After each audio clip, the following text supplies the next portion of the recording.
अस्सलाम वालेकुम व्यूअर्स, मेरा नाम मोहम्मद इमरान है। मैं अपने चैनल पाक न्यूज़ अब की तरफ से आप लोगों को खुश आमदीद कहता हूँ। काइंडली नए आने वाले मेरे चैनल को सब्सक्राइब कर दें और बेल आइकन को दबा दें। व्यूअर्स, आज हम बात करेंगे ज़िमनी इलेक्शन के रिलेटेड, जो कि पूरे पंजाब में होने जा रहा है 20 सीटों के ऊपर। यहाँ पे हम सबसे पहले बात करते हैं व्यूअर्स पीटीआई वर्कर्स की, जो जिनकी हम तक कोशिशों के बावजूद भी जो है मुख्तलिफ एरियाज में जो है वो लड़ाई झगड़े जारी हैं। प्रिजाइडिंग ऑफिसर्स जो है इलेक्शन कमीशन की तरफ से तैनात किए गए हैं। वो पीटीआई के जो पोलिंग एजेंट्स हैं उनको धक्के मारकर उनको पोलिंग स्टेशन से बाहर निकाला जा रहा है और उनको जो है वो किसी भी किस्म की उनकी सुनवाई नहीं की जा रही। अभी मैं आपसे बात कर रहा हूँ 167 की और 168 लाहौर की, जिस जगह के ऊपर मुख्तलिफ पोलिंग स्टेशन के ऊपर जो पोलिंग एजेंट्स हैं पीटीआई के, उनके साथ बदतमीजी की जा रही है और उनको बाहर निकाला जा रहा है, जिसकी वजह से आवाम जो है वो गुस्से में आई है, वोटर्स जो है वो गुस्से में आए हैं और उनकी जो है वो पीटीआई के वर्कर्स की और नून लीग के वर्कर्स की जो है वो आपस में हाथापाई हुई है, जिसमें पुलिस ने जो है वो पीटीआई वर्कर्स को काफ़ी हद तक जो है वो गिरफ्तार किया और उनके ऊपर मुख्तलिफ किस्म की एफआईआर्स दी हैं।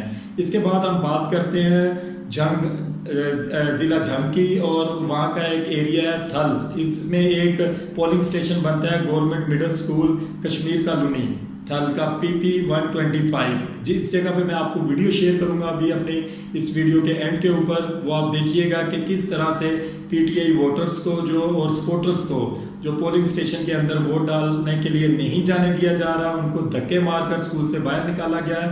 और इस स्कूल के गेट के ऊपर जो पीटीआई वर्कर्स हैं वो डंडे और जो पत्थरों का आजदाना इस्तेमाल करते हुए नजर आ रहे हैं कि गेट को खोला जाए और उनको वोट डालने की इजाज़त दी जाए। और इसके बाद हम बात करते हैं फैसलाबाद की।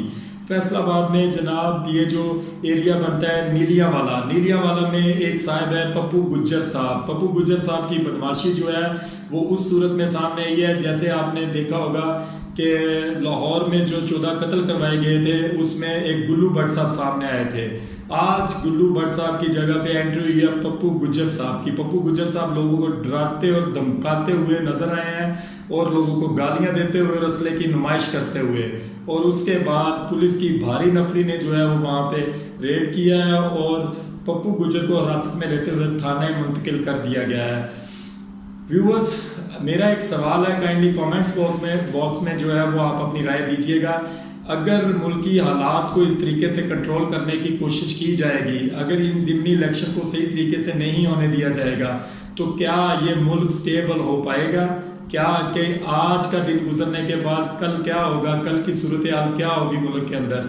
चोर जो है वो अपनी चोरी पर बज़िद है, वो अपनी बदमाशी पर बज़िद है। निगरान गवर्नमेंट जो है वो अपनी बदमाशी के ऊपर बज़िद है और वो चाहती है कि ये इलेक्शन जो है वो फेयर ना हो और इसके ऊपर जो है लोगों को जो है तशद्दुद का निशाना बनाया जा रहा है। पीटीआई वर्कर्स को गिरफ्तार किया जा रहा है, उनके ऊपर एफआईआर्स दी जा रही हैं। हमारी अपनी ऑनरेबल अदलिया से, अपनी इस्टेब्लिशमेंट से रिक्वेस्ट है, काइंडली जो है वो इन मामलात को देखें और इनके ऊपर जो भी एफआईआर्स दी गई हैं उनको जो है उनके ऊपर 100 मोटो एक्शन लिया जाए और उन लोगों को रिलीज़ किया जाए। यहाँ पे एंड के ऊपर मैं एक बात फिर कहूँगा, हमारे 45 लाख वोटर्स के लिए जो इन 20 हलकों में रहते हैं, काइंडली निकलें, अपने मुल्क की खातिर निकलें, अपने बच्चों की खातिर निकलें, बच्चों के मुस्तकबिल की खातिर निकलें और काइंडली वोट को कास्ट करें, जिस तरीके से मर्जी करें और कोशिश करें कि इस इलेक्शन को पुरअमन बनाएं और किसी किस्म की कोई लड़ाई झगड़े वहाँ पे नहीं होने चाहिए। हमारी वंस अगेन हमारी पंजाब पुलिस से भी रिक्वेस्ट है, जो कि अभी जो वक्ती तौर पर तो सारा काम कर रही है इनके लिए, नून लीग के लिए हमारी इनसे रिक्वेस्ट है कि टाइम बदलता रहता है, टाइम और भी आएगा, ये वक्त भी गुजर जाएगा, लेकिन आप एक दुरुस्त हिम्मत की तरफ जाएं, लोगों को तंग मत करें और काइंडली इनको जो है वो वोट कास्ट करने दिया जाए। अल्लाह आपका और मेरा हामी नासिर, शुक्रिया।